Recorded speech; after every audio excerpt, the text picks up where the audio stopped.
फिर से आप सबको जय मसीह की। इस सुबह के समय पर प्रभु का वचन के साथ आप तक पहुंचने में प्रभु ने मदद किया। मैं प्रभु का धन्यवाद करता हूं। आज की थोड़ी देर की मनन के लिए सफन्याह की पुस्तक 3 अध्याय उसकी 15वीं आयत हम पढ़ेंगे। यहोवा ने तेरा दंड दूर कर दिया और तेरा शत्रु भी दूर किए गए हैं। इसराइल का राजा यहोवा तेरे बीच में है, इसलिए तू फिर विपत्ति ना भोगेगी। प्रभु इस वचन के पढ़े और सुने जाने पर हम सबको आशीष देवे। सफन्याह छोटे नबियों में से एक है। भविष्यवक्ताओं में इस विशेष नबी बीसी 621 के आसपास में प्रभु की सेवकाई किया है। जिस समय पर सफन्याह अपनी सेवकाई कर रहे थे, उस समय पर इस्राएली लोग प्रभु से दूर होकर अन्य देवी देवताओं का पूजा करना शुरू हो गया है। तो उनके बीच में एक धार्मिक नवीनीकरण की जरूरत है, एक रिलीजियस रिन्यूअल का जरूरत है, जिसके लिए यहोवा परमेश्वर ने सफन्याह को इसराइल में एक नबी के तौर पर लाया है।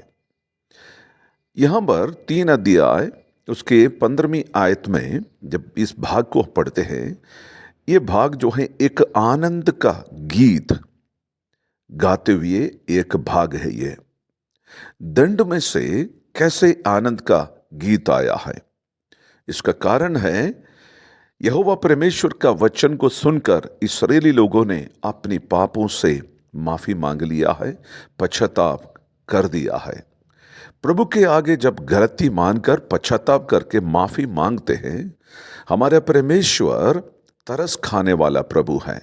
वो अपनी विपत्ति की जो बातें कही है उससे वो टालने वाला परमेश्वर है, क्योंकि हमारा परमेश्वर हमारे आत्मिक पिता है। वो हमेशा अपने लोगों के ऊपर दया और करुणा करने वाला प्रभु है। ये जो भाग आयत जो हमने पढ़ा है, इसके अंदर 4 बात हम देख सकते हैं।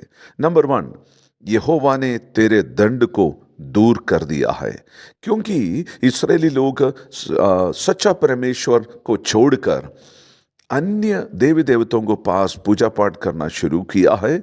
इस वजह से प्रभु ने उनके लिए भी और अन्य लोगों के लिए भी एक दंड का ऐलान किया था।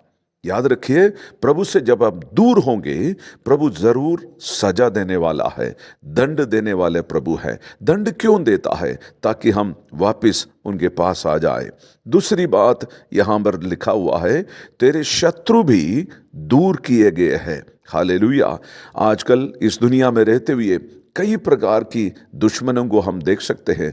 एक आत्मिक दुश्मन है, एक शारीरिक दुश्मन है, बीमारी रूपी दुश्मन है। प्रभु यहाँ पर कहता है, तेरे शत्रुओं को मैंने दूर किए गए हैं। ये प्रभु ने हमसे बात करने से पहले कर दिया गया है, उसके बाद में इसराइल से बात कर रहे हैं। हमारा परमेश्वर कहता है, किसी भी दुश्मन की बुरी आंखें आपके ऊपर हावी नहीं हो सकता है, क्योंकि प्रभु ने उससे दूर कर दिया गया है। और तीसरी बात यहां पर लिखा है, इसराइल का राजा यहोवा तेरा बीच में है। इसराइल का राजा कौन है? इसराइल का राजा कोई इंसान नहीं है। इसराइल का राजा कोई बलहीन यानी कमजोर राजा मानव नहीं है। यहां पर स्वयं यहोवा परमेश्वर इसराइल का राजा है, और वो कहता है, मैं तेरे बीच में हूं। हालेलुया। इससे बढ़कर खुशी, इससे बढ़कर तसल्ली की वचन कौन हमें दे सकता है? इसराइल का परमेश्वर पहले वो गुस्सा में था, दंड देने वाला था, दुश्मनों के हवाले कर देने वाला था, और प्रभु कहता है मैंने दंड को दूर कर दिया। प्रभु कहता मैं दुश्मनों को दूर कर दिया। अब कहता है मैं तुम्हारे बीच में रहूंगा। हमारे परमेश्वर कौन है? वो राजाओं का राजा है, वो प्रभुओं का प्रभु है, वो लश्करों का खुदावंद है, सेनाओं का परमेश्वर कहता है मैं तुम्हारे बीच में रहूंगा।